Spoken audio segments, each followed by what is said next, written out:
It's that time of the year when we look to the year ahead, making all sorts of predictions and forecasts that may or may not bear fruit. But as we look ahead to 2024, what is the UK economy likely to do?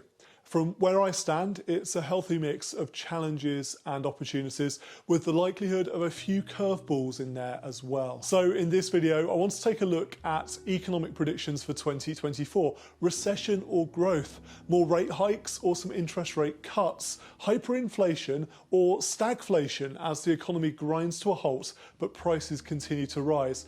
Let's take a look together at what the year ahead could have in store. Hi, I'm Martin Bamford, a former chartered financial planner turned full-time photographer and content creator.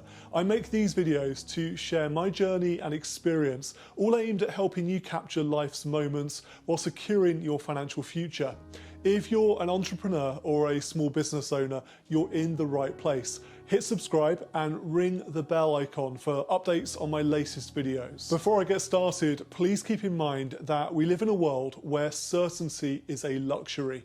Making predictions about the economy, interest rates, and price inflation is always an exercise in understanding a wide range of interlinked factors. So I'm going to take a look at the various influences on the economy in 2024, while hopefully acknowledging the inherent uncertainty of such forecasts. At the heart of any economic discussion for 2024 is the question of whether the UK can successfully make its way through the remnants of a turbulent time, emerging to find a period of growth and, above all else, stability. A new Bloomberg survey of economists paints a cautiously optimistic picture, predicting that next year in the UK will likely avoid a recession and instead deliver modest growth of 0.3%.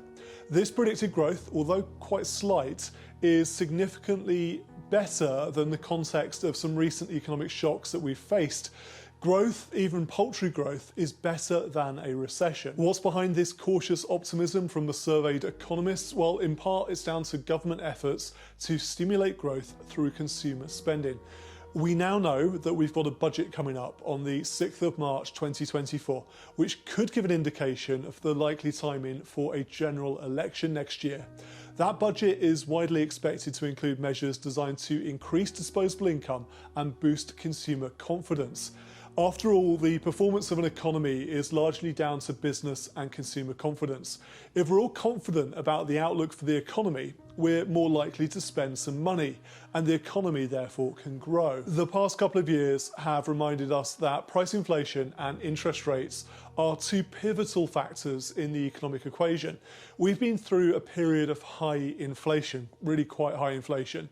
It's still not quite back down to where the Bank of England wants it. It has a target of 2% for its Consumer Prices Index, or CPI target.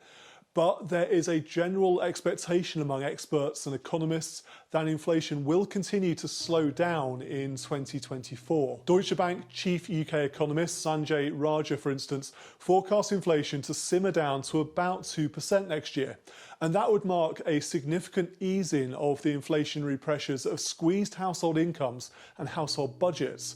If inflation continues to slow down, that then takes pressure off the Bank of England's Monetary Policy Committee when it comes to interest rates, which they've been hiking for the past couple of years in an attempt to slow consumer spending and slow down price growth. After a period of hiking interest rates to combat high inflation, there's a growing sentiment among investors and analysts that 2024 might see a shift towards reducing interest rates.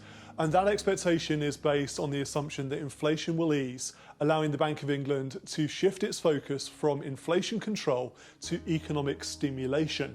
That balance between using interest rates to combat inflation and stimulate the economy, by the way, it usually falls to the former. We know the Bank of England tends to be slow to hike rates and slow to cut them. So my view, and this is based on a couple of decades working as a financial planner and a market commentator, my view is the bank will keep interest rates higher than expected for longer than expected until their hand is really forced by the need to stimulate the economy and possibly prices too with a rate cut. But what about the government?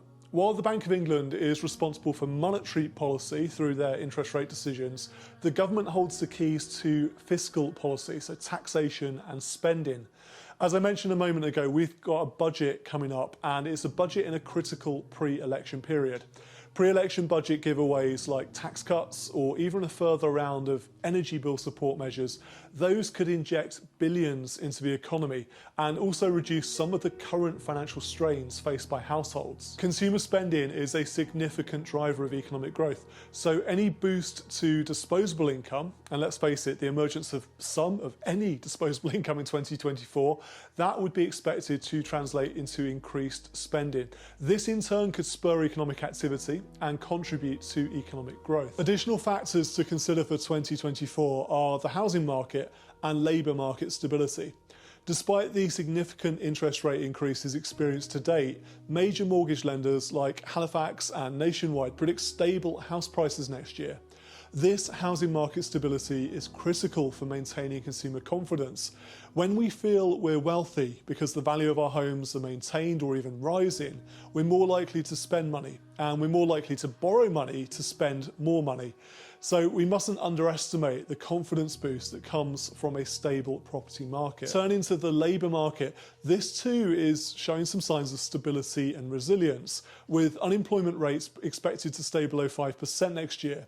Employment stability is a key component of economic health as it directly impacts consumer spending and overall economic confidence. But what about some of the uncertainties I alluded to earlier? Well, some of these could come from home and others from overseas. At home, that pesky general election we're expecting in 2024 could deliver more than a few surprises.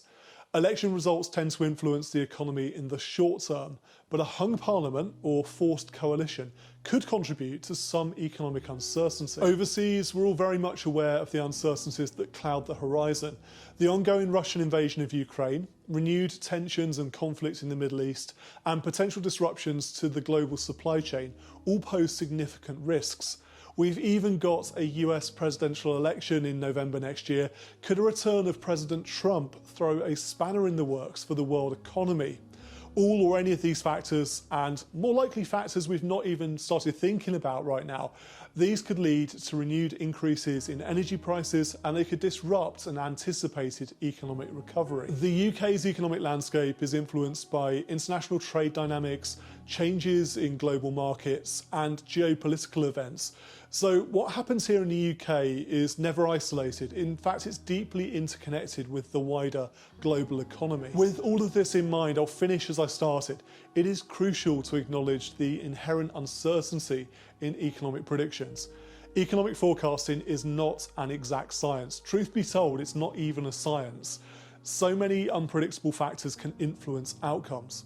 Changes in political leadership, unexpected global events, a shift in consumer behaviour, these are just a handful of the elements that could dramatically alter the economic path in 2024. So as we gaze into the crystal ball for 2024, it is clear that the UK's economic journey is one of cautious optimism against a backdrop of domestic and global challenges and risks.